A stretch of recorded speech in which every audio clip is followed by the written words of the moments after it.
Bienvenidos sean todos a esta nueva clase del curso intensivo de Anatomía e Histología. Mi nombre es Oliver Villalobos, soy estudiante del segundo año de Medicina en la Universidad de Carabobo de Aragua y actualmente estoy preparando a los chicos del curso intensivo de Anatomía e Histología. En esta ocasión hablaremos acerca del sistema endocrino. Pero primero que nada vamos a responder una serie de preguntas básicas referentes a este tema. Por ejemplo, ¿qué elementos engloba el sistema endocrino?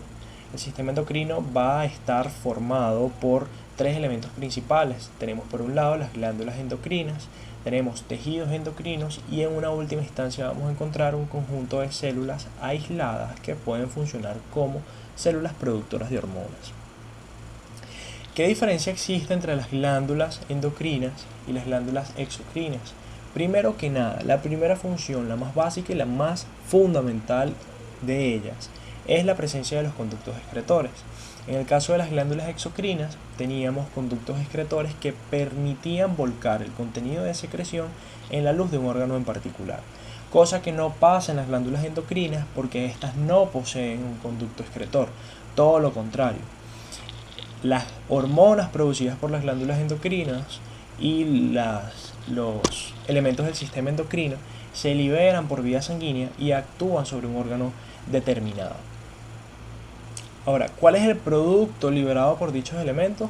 Las hormonas.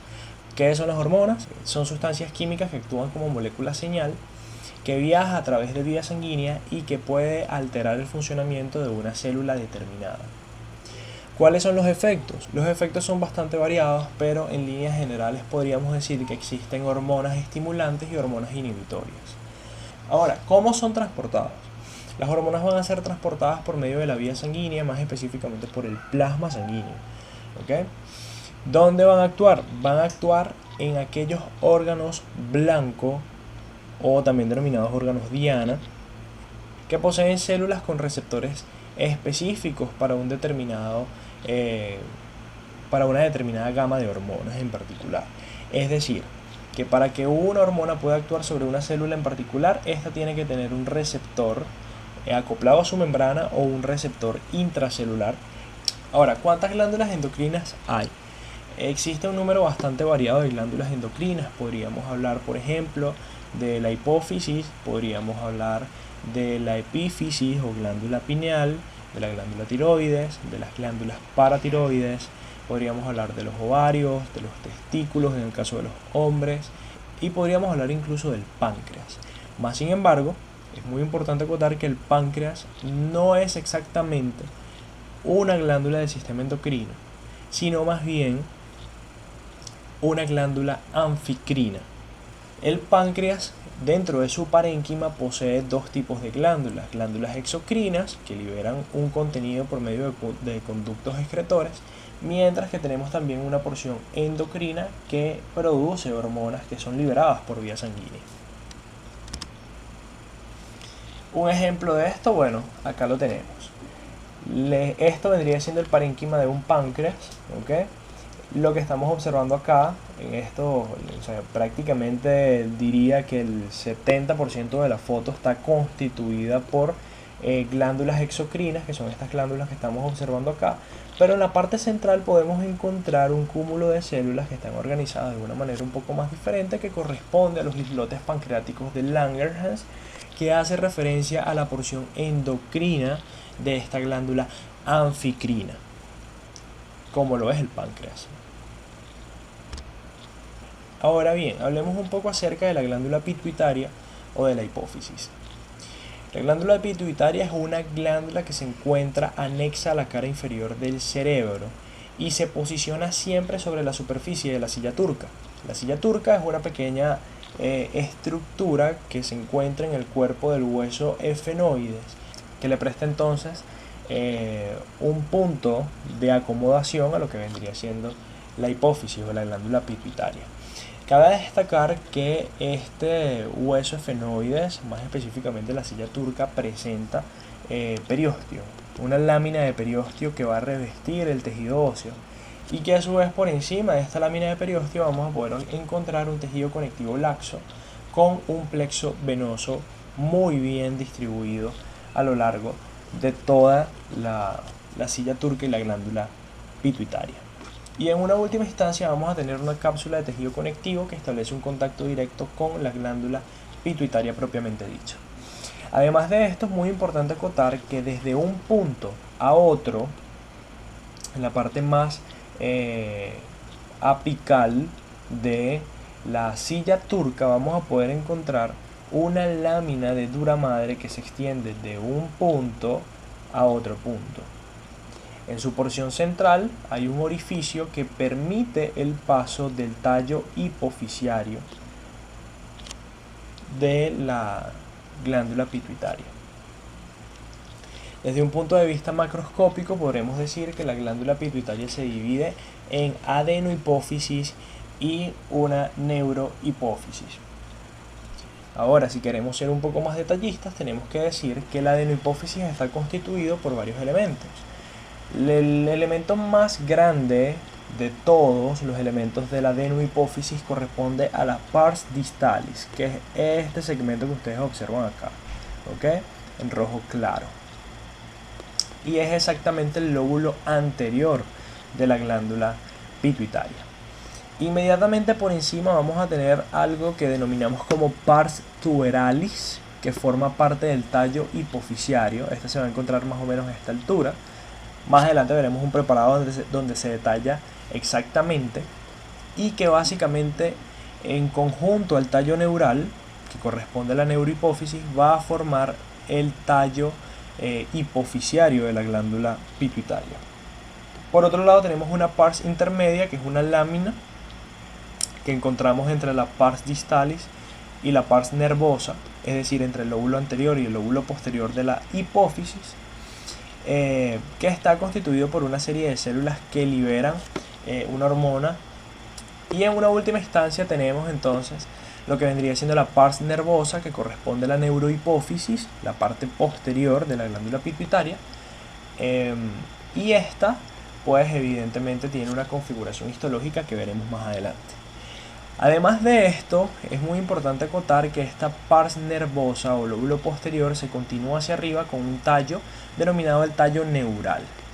Como bien sabemos, ya lo había mencionado con anterioridad, el tallo neural está abrazado por la pars tuberalis y en conjunto forman el tallo hipofisiario. La pars distalis básicamente corresponde a un 75% de la glándula pituitaria, es decir, es la parte más grande de la glándula pituitaria. Desde un punto de vista histológico vamos a decir que estas células están dispuestas en una serie de cordones o cúmulos, y entre ellas vamos a encontrar una serie de capilares fenestrados que se encuentran adheridos a las células parenquimatosas. Es muy importante acotar que realmente estos vasos sanguíneos son capilares fenestrados, pero tenemos la tendencia siempre de decir que estas células son sinusoides, pero desde un punto de vista de microscopía electrónica, realmente estos son capilares fenestrados. Además de esto, vamos a encontrar una red de fibras reticulares que se encuentra en el parénquima de la glándula pituitaria, más específicamente en la pars distalis, y dentro del cúmulo de células previamente mencionados vamos a encontrar tres grandes grupos de células. Por un lado tenemos a las células cromófilas y por otro lado tenemos a las células cromófobas. Además de estos dos tipos de células, tenemos un tercer tipo de células denominadas células foliculoestrelladas. Son células epiteliales gliales, ¿ok? Que vamos a encontrarlas en determinados puntos del tejido, ¿ok? Desde un punto de vista matemático, vamos a encontrar un 50% y un 50% en la repartición de las células. Es decir, tendríamos un 50% de células cromófilas y un 50% de células cromófobas. Las células cromófilas se van a dividir en dos tipos. Tenemos las células acidófilas, que representan un 40% de la pars distalis, y las células basófilas, que representan el 10% de todas las células de la pars distalis. Y el otro 50% corresponde a células cromófobas. Ahora, ¿cómo las diferencio en microscopía óptica? Pues fíjense, el nombre lo dice todo. Tenemos células cromófilas y células cromófobas. Es decir, células cromófilas son las que tienen afinidad tintorial y las células cromófobas son las que no tienen una afinidad tintorial tan marcada. Es muy importante acotar que así como existe una clasificación de acuerdo a la afinidad tintorial de estas células, también existe una clasificación de acuerdo al tipo de hormona que éstas secretan. A efectos de la microscopía óptica es prácticamente imposible saber cuáles son las células que secretan determinada hormona. Por ende, se ha implementado el uso de la inmunohistoquímica para poder determinar cuáles son las hormonas que secretan en estas células de la pars distalis. Y se encontró que dentro de las células acidófilas y basófilas existe una clasificación. En las células acidófilas tenemos a las células somatotróficas, que son células que secretan la hormona del crecimiento o somatotrofina. ¿Cómo actúa la somatotrofina? La somatotrofina actúa de manera directa sobre el hígado para que éste libere un factor de crecimiento llamado factor de crecimiento similinsulina 1, el cual actúa sobre el disco epifisiario de los huesos, causando la proliferación y diferenciación de los condroblastos a condrocitos, y de esta manera se logra lo que vendría siendo el crecimiento longitudinal del hueso durante las etapas del desarrollo. Y además de esto también tenemos que estas células causan la proliferación y diferenciación de las células satélites del músculo estriado-esquelético, lo que hace básicamente que estas fibras musculares o que estas células satélites terminen formando fibras musculares estriadas esqueléticas. Luego tenemos a las células lactotróficas, que son células productoras de prolactina. La prolactina es una hormona que, al ser liberada, actúa sobre la glándula mamaria para que ésta produzca la leche materna. Cabe destacar que las células lactotróficas son las menos abundantes de la pars distalis, excepto cuando una mujer entra en la etapa del embarazo o se encuentra en un periodo de lactancia. Evidentemente, cuando esto pasa, se aumenta el número de células lactotróficas, se aumenta la producción de prolactina, porque las glándulas mamarias deben de tener unas buenas reservas de leche materna para amamantar al próximo bebé. Luego tenemos a las células basófilas. Las células basófilas se dividen en tres tipos. Tenemos las células tirotróficas, que secretan la TSH. Es una hormona llamada hormona estimulante de la tiroides o tirotrofina. La tirotrofina actúa sobre la glándula tiroides para que ésta pueda liberar las hormonas tiroideas, triiotironina y tiroxina. Por otro lado tenemos a las células gonadotróficas, que son células que liberan la hormona folículo estimulante y la hormona luteinizante. Cabe destacar que las funciones son bastante variadas.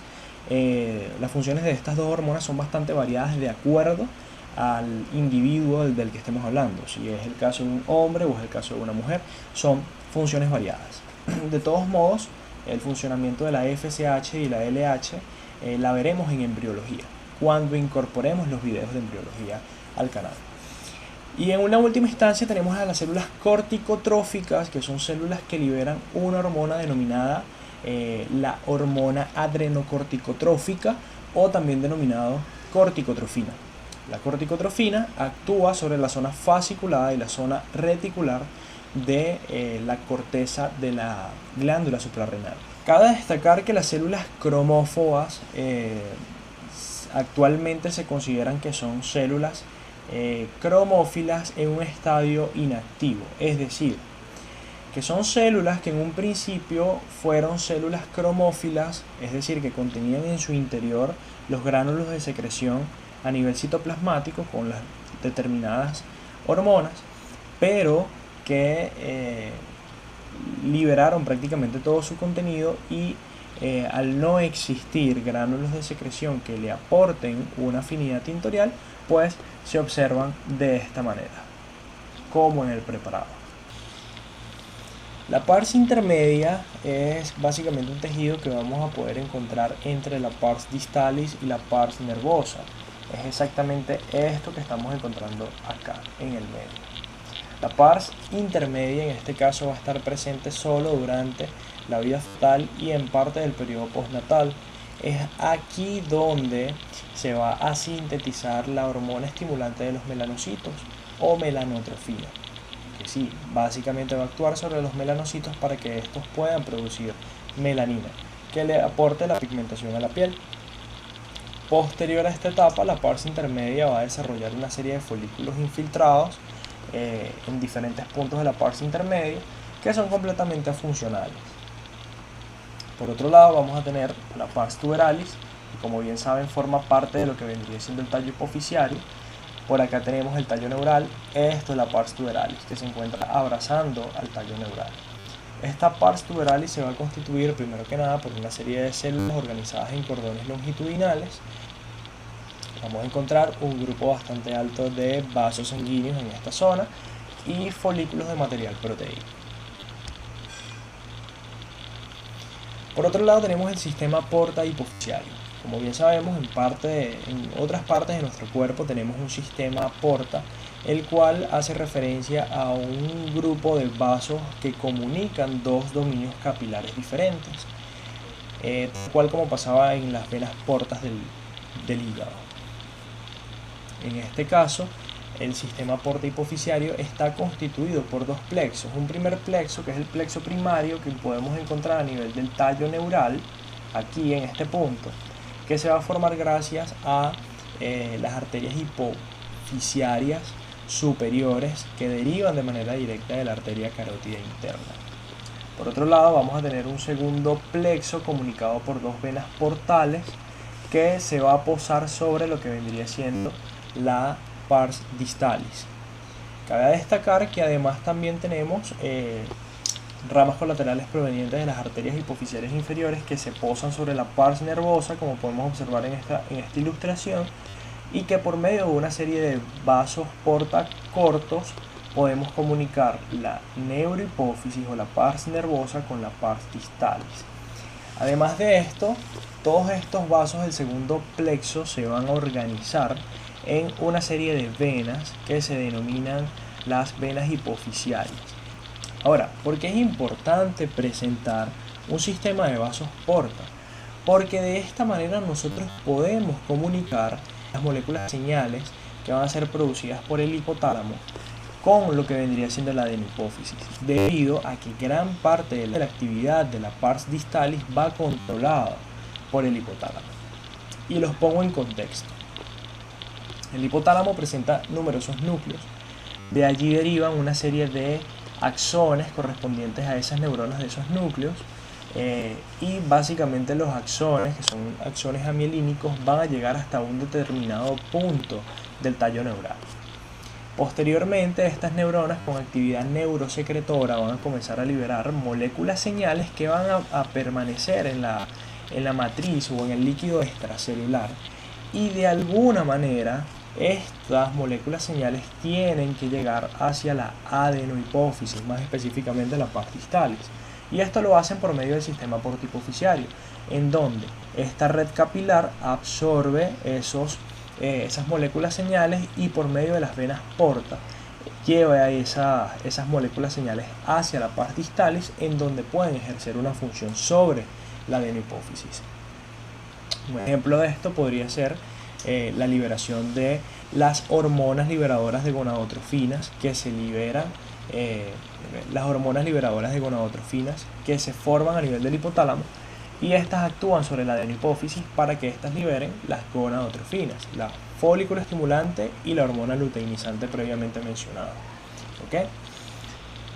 La neurohipófisis se va a constituir por dos partes, una pars nervosa y el tallo neural. La composición de la pars nervosa va a ser bastante sencilla en comparación a la pars distalis. Aquí vamos a encontrar una serie de células que se denominan pituicitos, que lo vamos a observar como una serie de núcleos que se encuentran en determinados puntos del tejido, pero va a predominar mucho lo que vendría siendo la presencia de fibras nerviosas amielínicas que proceden sobre todo del núcleo supraóptico y el núcleo paraventricular del hipotálamo, y vamos a encontrar una serie de engrosamientos de las fibras nerviosas amielínicas correspondientes a cúmulos de secreción axoplásmica. Acá en la pars nervosa se va a almacenar y se va a liberar lo que vendría siendo la hormona antidiurética, o también denominada vasopresina, y la oxitocina. La hormona antidiurética o la vasopresina es una hormona que se sintetiza en los núcleos supraópticos del hipotálamo.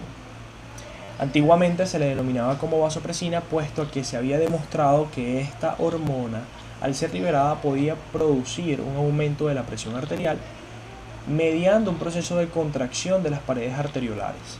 Eso lo hacían mediante la contracción de las fibras musculares lisas, y todo esto era mediado por la vasopresina.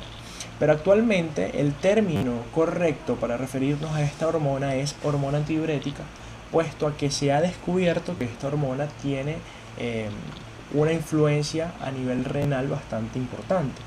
Y es que esta hormona antidiurética actúa sobre los tubos colectores, aumentando lo que vendría siendo la reabsorción de agua, de manera que la orina que sea expulsada a través de los riñones esté muy concentrada, no esté tan diluida, porque básicamente la función de la hormona antidiurética es la de preservar el agua en el organismo. En una última instancia tenemos la oxitocina. La oxitocina es una hormona secretada por los núcleos paraventriculares del hipotálamo. La oxitocina va a actuar sobre todo a nivel de las fibras musculares lisas uterinas. Durante un determinado punto del embarazo, la oxitocina se va a liberar para poder mediar lo que vendría siendo las contracciones uterinas. Básicamente esto es un efecto directo de la oxitocina. Además de esto, la oxitocina también puede actuar durante la etapa o el periodo de lactancia materna, en donde la oxitocina actúa sobre las células migoepiteliales que se encuentran alrededor de los alvéolos glandulares y de los conductos excretores, lo que estimula la eyección de la leche materna por medio de un reflejo de eyección. Desde un punto de vista histológico, pues esto es la pars nervosa. Vamos a encontrar una serie de células. Estas células son los pituicitos. Fíjense, estos son pituicitos, estos son pituicitos. Vamos a observar básicamente como una serie de núcleos aislados, ¿ok? Y todas estas van a estar involucradas en un patrón de redes fibrilares que corresponden a las fibras nerviosas amielínicas que vienen del hipotálamo, ¿ok? Y además de ello, ¿qué vamos a encontrar? Cuerpos de Herring. Los cuerpos de Herring son estas dilataciones de los axones amielínicos que corresponden a una acumulación exacerbada de secreciones plasmáticas o de secreciones axoplásmicas que todavía no han sido liberadas.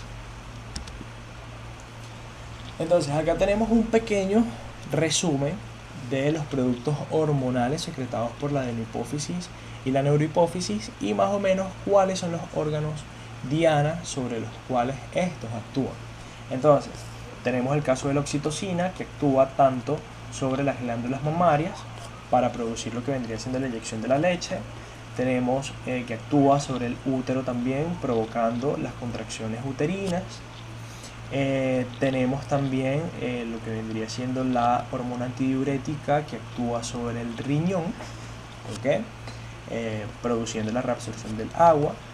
Tenemos que a nivel de la pars distalis se produce lo que vendría siendo la prolactina, que también actúa sobre las glándulas mamarias produciendo la leche materna.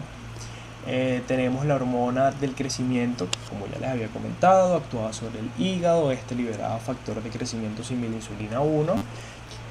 Es todo un proceso, pero quien da la señal inicial para que se logre es la hormona del crecimiento.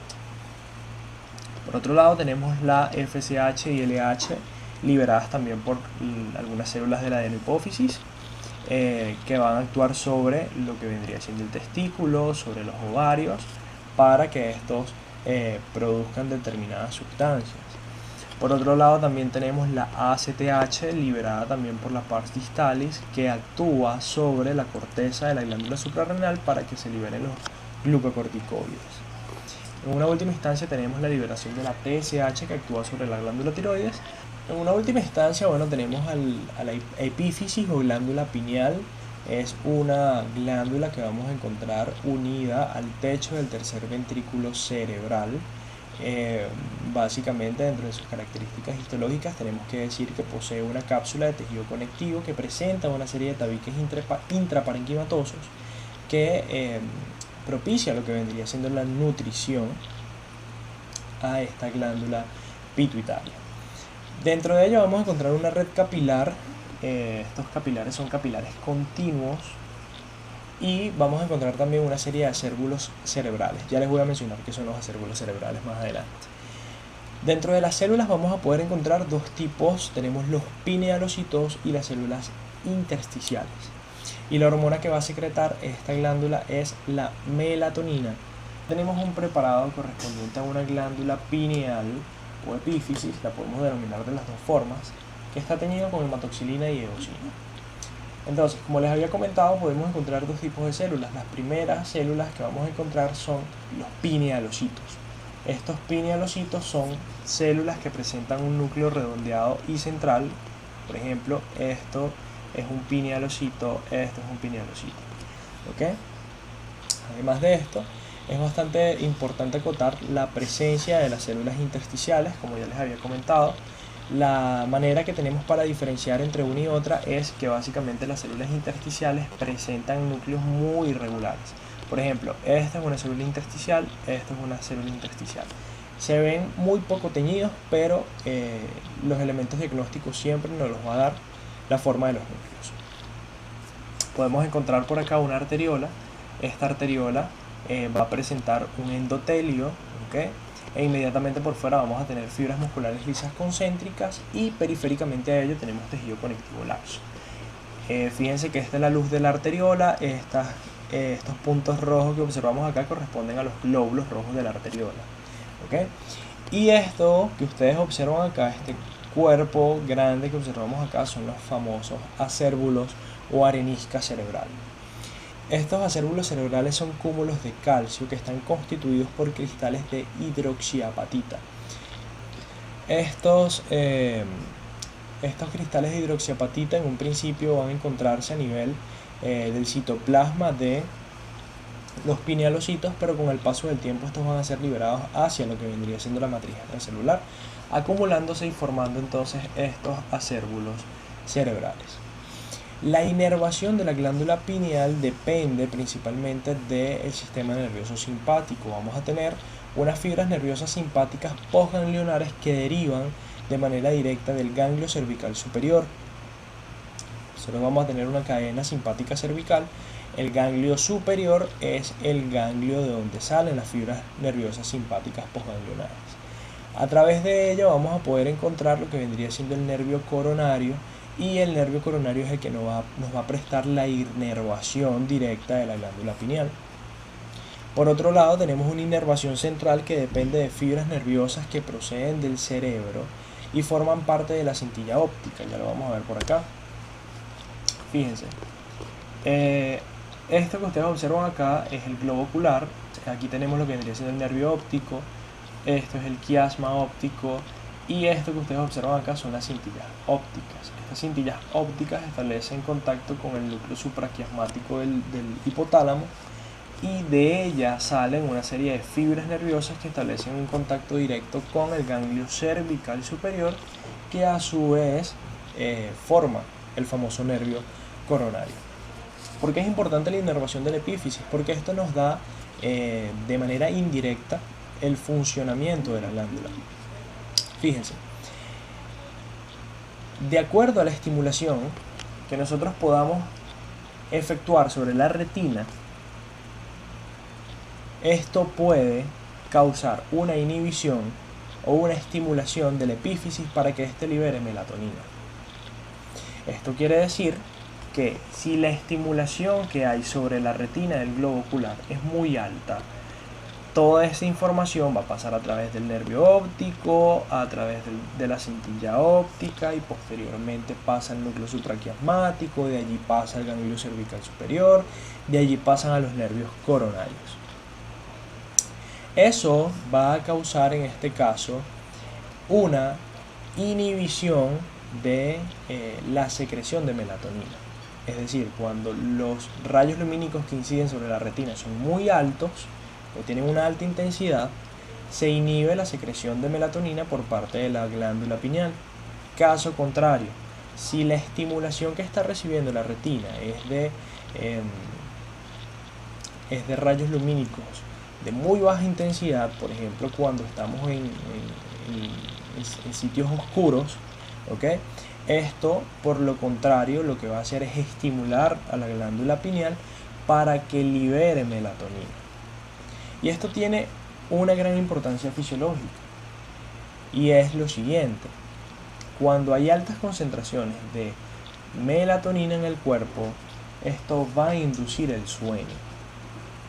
Entonces, se podría decir que quien controla, en este caso, la hora exacta en la que nosotros nos vamos a dormir es la glándula pineal. Cabe destacar que gracias a esto se logra formar el famoso ciclo circadiano, que es básicamente un ciclo compuesto por un intervalo de tiempo de 24 horas en donde vamos a tener pues las mañanas, las tardes y las noches. Evidentemente la estimulación que va a haber durante la estimulación nerviosa que va a haber por medio del tracto óptico no va a ser igual durante las mañanas y en las tardes que durante la noche, porque evidentemente la intensidad de los estímulos es altamente variable. Por ende, durante los días, cuando hay una alta estimulación lumínica que ingresa hacia la epífisis, esto causa una inhibición de la secreción de melatonina. Caso contrario, si estamos en ambientes oscuros, por ejemplo en el cuarto con todas las luces apagadas, pues evidentemente aquí va a haber una secreción continua de melatonina debido a el efecto estimulador que tienen los sitios oscuros frente a la epífisis. La glándula tiroides la podemos definir como una glándula endocrina cuya ubicación anatómica es en la parte inferior de la laringe y la parte superior de la tráquea. Justamente en este punto vamos a encontrar las inserciones de la glándula tiroides. La glándula tiroides se va a constituir por dos lóbulos laterales. Tenemos un lóbulo izquierdo y un lóbulo derecho. Cada uno de ellos se encuentran unidos por medio de un istmo estrecho, el cual, como variante anatómica, podría tener una tercera lobulación que corresponde al lóbulo piramidal.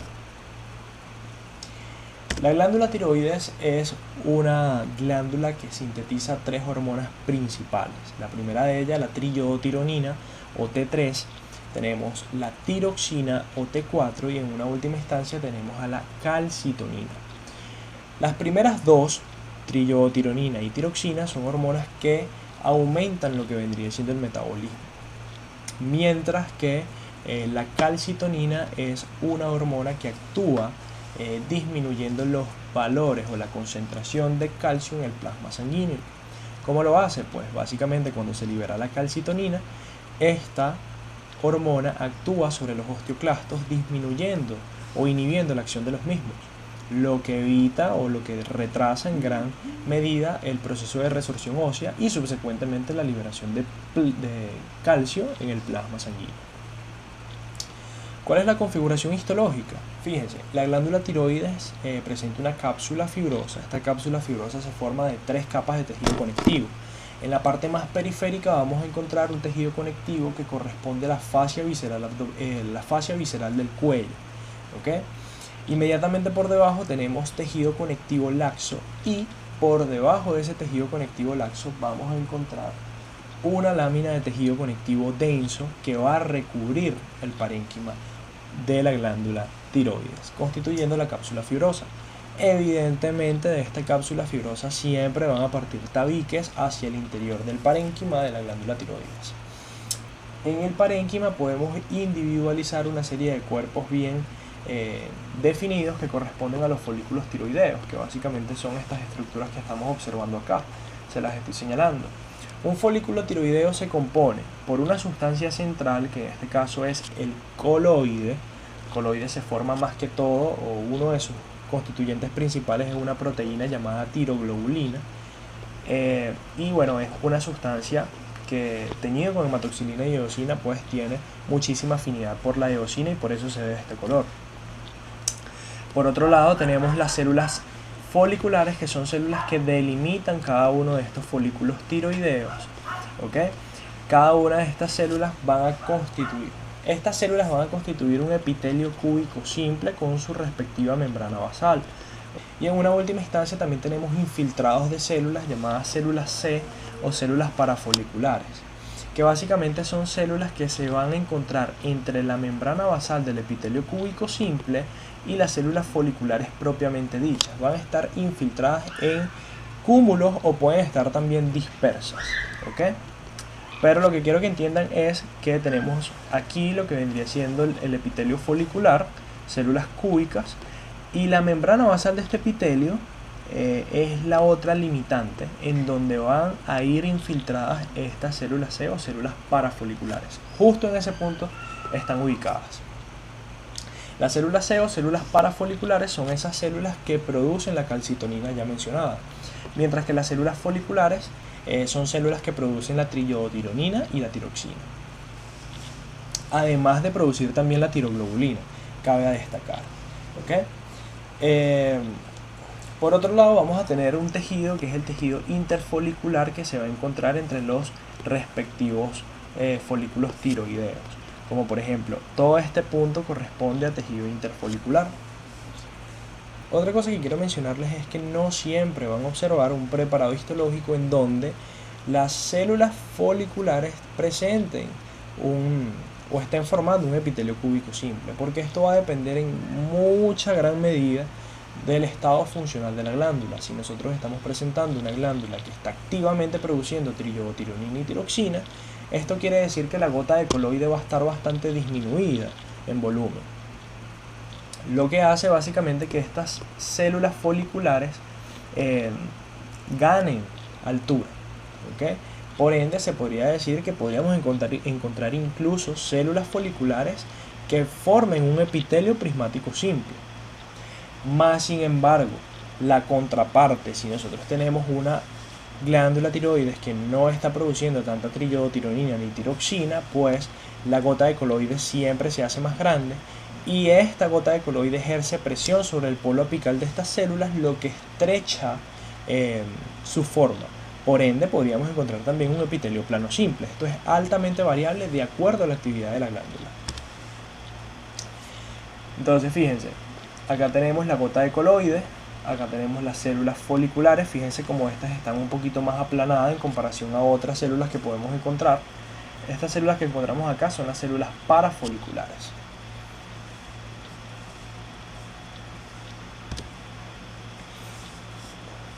Lo mismo por acá. Todo esto blanco que observamos acá corresponde a la cápsula de tejido conectivo que ya había mencionado. Todas estas son trabéculas que parten al interior de la glándula tiroides.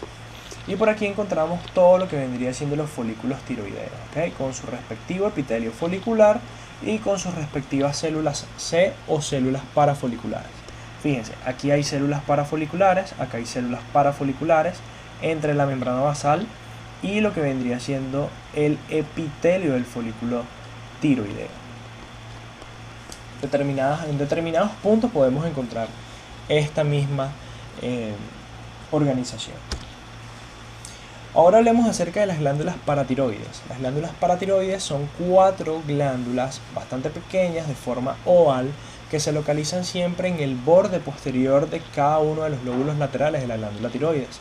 Esto quiere decir que vamos a tener 2 glándulas paratiroides superiores, una izquierda y una derecha, 2 glándulas paratiroides inferiores, una perteneciente al lóbulo izquierdo y otra perteneciente al lóbulo derecho.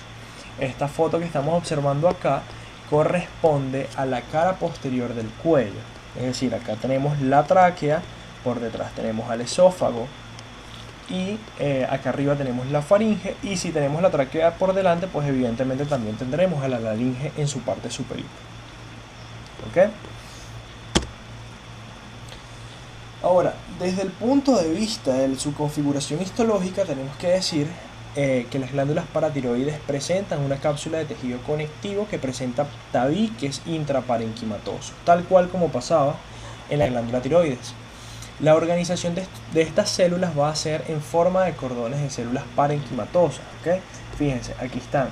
Todas estas células están organizadas en forma de cordones.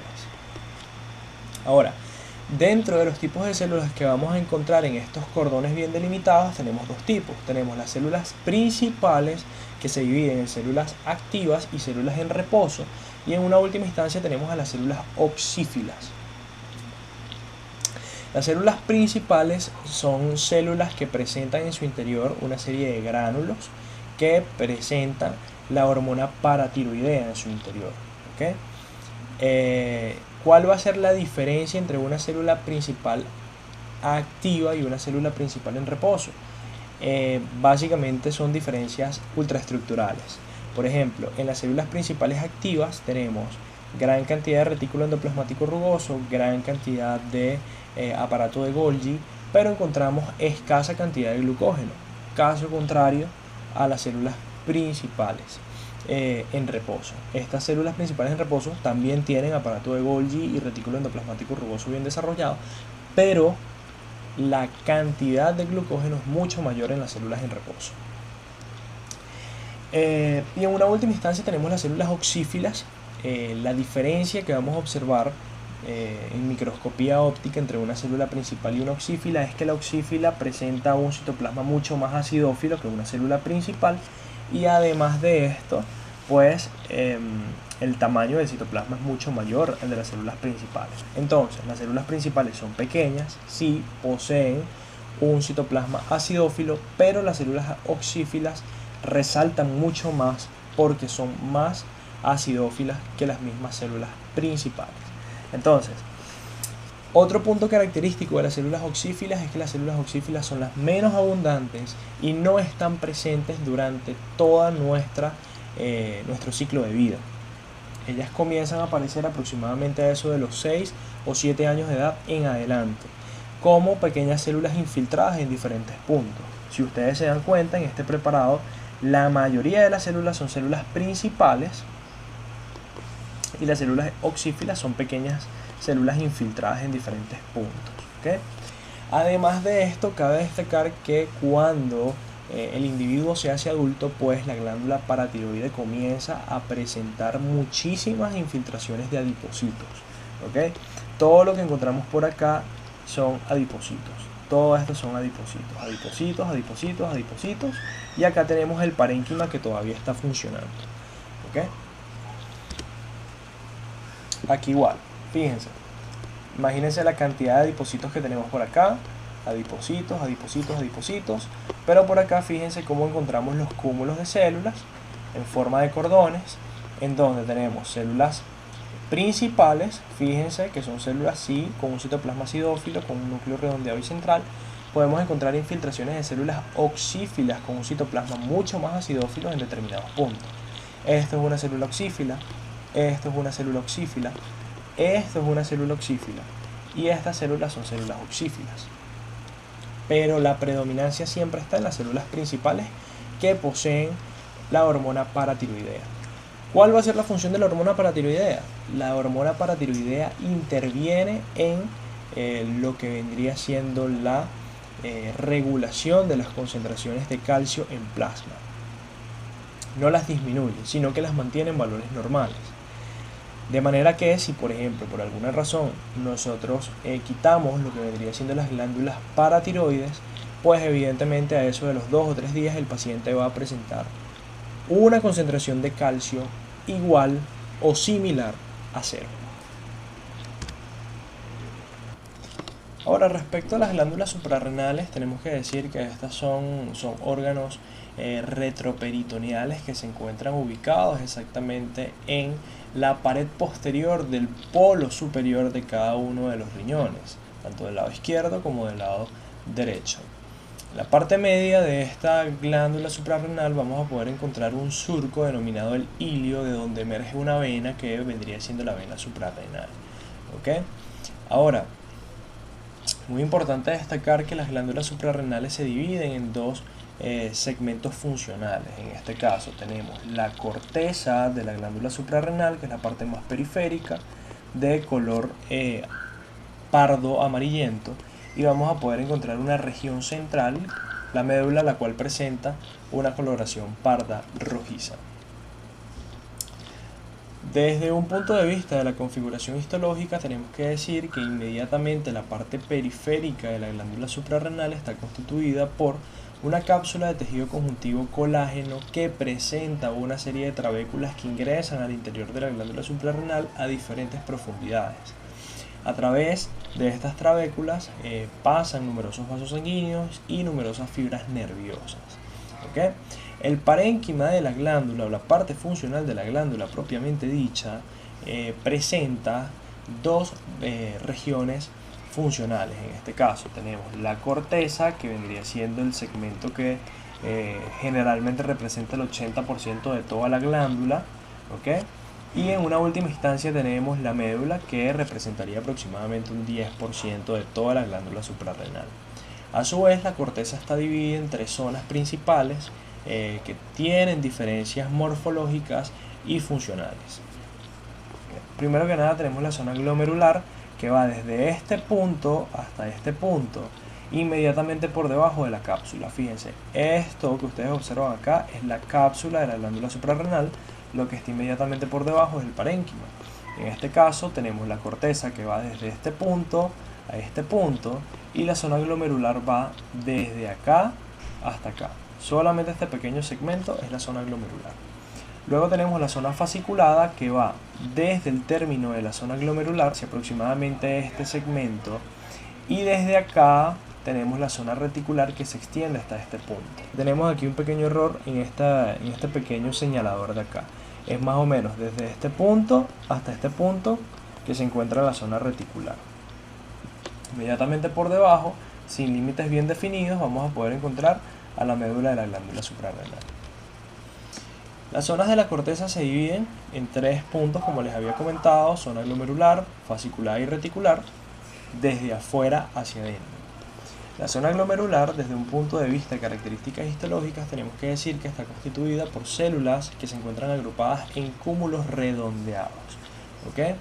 Estos cúmulos redondeados presentan células que presentan un citoplasma bastante acidófilo y un núcleo redondeado y central basófilo. Pero podríamos evidenciar en las células algunos puntos en donde podríamos observar determinada basofilia, y eso se debe específicamente a la presencia del retículo endoplasmático rugoso en el citoplasma de las células, que en este caso se encuentran muy bien desarrollados. Además de esto, el retículo endoplasmático liso y las mitocondrias también se encuentran bien desarrollados en las células de la zona glomerular. Además de esto, vamos a poder encontrar también la zona fasciculada, que es la parte central. Esta presenta una serie de células agrupadas en cordones o hileras, están separados por medio de una serie de sinusoides, pero que realmente son capilares fenestrados. Además de esto, en la zona fasciculada podemos encontrar algunas infiltraciones de espacios vacíos, como por ejemplo acá esto es un espacio vacío, esto es un espacio vacío, acá tenemos dos espacios vacíos, que corresponden básicamente a la acumulación de lípidos, más específicamente el colesterol, debido a que las hormonas que se forman a nivel de la corteza suprarrenal generalmente tienen un alto contenido lipídico. En una última instancia tenemos a la zona reticular, que también presenta una serie de cordones que se encuentran anastomosados unos con otros. Podemos encontrar una serie de sinusoides, los cuales desde el punto de vista de microscopía electrónica realmente pertenecen a capilares fenestrados. No son sinusoides exactamente, sino que es una forma de llamarlos, pero realmente son capilares fenestrados. Algo característico de la zona reticular es la presencia de la lipofusina en el citoplasma de las células. Podemos observar determinados puntos en donde las células adquieren una tonalidad diferente a las demás células, y esto se debe a los cúmulos de lipofusina que predominan en la zona reticular. ¿Cuáles son las hormonas que sintetiza la corteza de la glándula suprarrenal? A grandes rasgos, estas hormonas las vamos a denominar como corticosteroides, ¿ok? Estas se van a dividir en mineralocorticoides y los glucocorticoides, ¿ok? El mineralocorticoide más importante en este caso es la aldosterona, y el glucocorticoide más importante en este caso es el cortisol. Además de esto, aquí también se liberan algunas hormonas sexuales, como los andrógenos y los estrógenos. Vamos a encontrar la dehidroepiandrosterona y la androstenediona. Y en una última instancia vamos a encontrar a los estrógenos. Ahora, ¿cuál es la acción de las dos hormonas más importantes de la corteza suprarrenal? La aldosterona va a actuar sobre todo a nivel renal, en donde va a aumentar la reabsorción tubular renal de sodio. Es decir, Básicamente lo que va a hacer la aldosterona es permitir que los iones de sodio sean reabsorbidos, o en otras palabras, evita que sean eliminados a través de la orina, y aumenta lo que vendría siendo la eliminación del potasio a través de los riñones. Hace un efecto bastante similar a nivel de las glándulas salivales y a nivel de las glándulas sudoríparas por medio de la liberación del sudor. ¿Okay?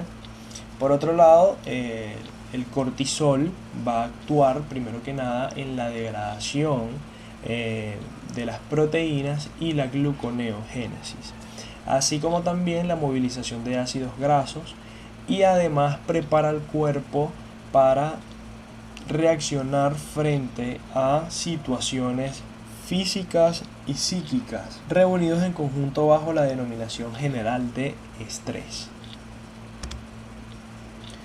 Luego tenemos la enfermedad de Addison. Ahora, hablemos acerca de la enfermedad de Addison. La enfermedad de Addison es una enfermedad que se produce gracias a la destrucción de la glándula suprarrenal debido a una acción autoinmune, o en su defecto debido a alguna enfermedad en particular, como la TBC, que en este caso es la tuberculosis, o el cáncer.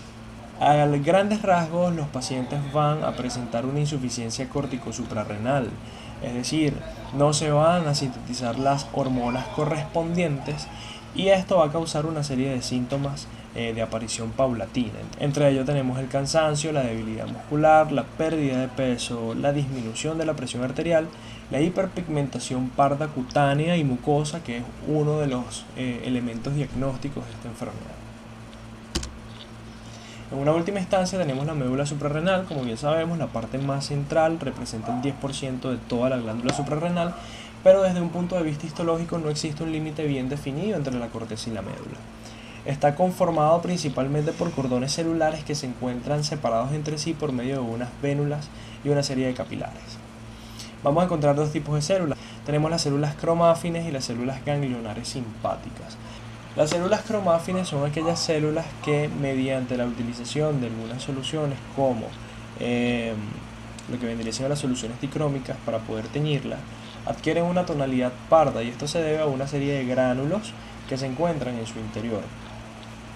Básicamente, eso es lo que nosotros denominamos como reacción cromafin, y el contenido de los gránulos de secreción son las famosas catecolaminas, en este caso la adrenalina y la noradrenalina. Además de esto, vamos a encontrar desde un punto de vista ultraestructural un retículo endoplasmático rugoso y un aparato de Golgi bien desarrollado en las células cromáfines, y en una última instancia vamos a encontrar a las células ganglionares simpáticas. Acá están nuestras redes sociales para que se comuniquen con nosotros. Tenemos el correo electrónico que corresponde a preparadoresih@gmail.com, y nuestros Instagram. Arriba tenemos el Instagram del curso intensivo de anatomía e histología, y en la parte de abajo tienen mi Instagram personal para que se comuniquen con nosotros. Muchísimas gracias por su atención.